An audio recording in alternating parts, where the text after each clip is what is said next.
À Saint-Martin-de-Seignan s'est tenue une réunion publique pour parler d'un problème qui touche la communauté de communes et ses habitants, les déplacements. Un sujet qui a été travaillé avec une agence d'urbanisme afin d'apporter un regard d'expert sur ces problématiques.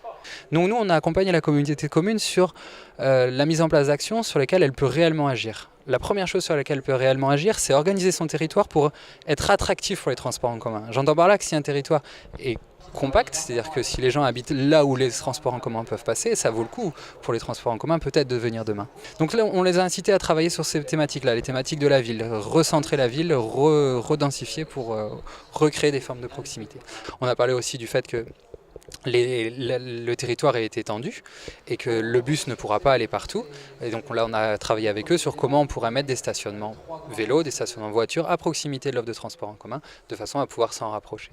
Et après, on a travaillé plus spécifiquement sur comment je vais valoriser directement les offres, par exemple du vélo, en mettant en place des aménagements cyclables qui eux-mêmes vont être basés sur une stratégie. On ne va pas aller commencer à développer une petite piste ici, la petite borne pour monsieur machin, et puis non, on va essayer de réfléchir à un schéma global. Donc voilà ce sur quoi nous on a amené la communauté de communes à travailler dans ce cadre. L'autostop a fait également l'objet d'une éventuelle solution apportée par l'association innovante Réseau Pouce. Alors Réseau Pouce, en fait, c'est un dispositif d'autostop organisé et sécurisé.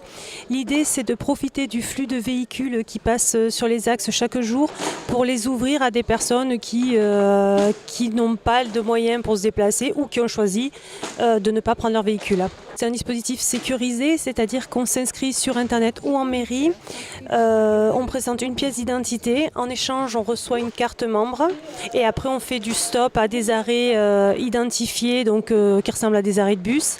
La parole a été entre-temps donnée aux habitants du Seignan afin d'échanger ensemble sur le sujet. Les élus souhaitaient entendre des habitants de notre territoire parler de cette problématique des déplacements.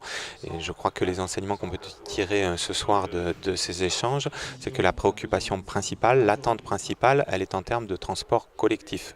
On a beaucoup échangé là-dessus, on a beaucoup entendu parler des limites des transports collectifs qui existent sur notre territoire, parce qu'il y en a, organisés par le département des Landes, organisés sur Tarnos par le syndicat des transports de l'agglomération, mais on a aussi beaucoup entendu de critiques par rapport à ces transports existants. Et on a entendu aussi beaucoup de pistes de réflexion, de pistes d'amélioration qui sont attendues par nos habitants. Le Seignan a bien pris note des solutions apportées par les experts et des propositions enrichissantes de ses habitants de façon à résoudre ce problème de mobilité dans les mois à venir.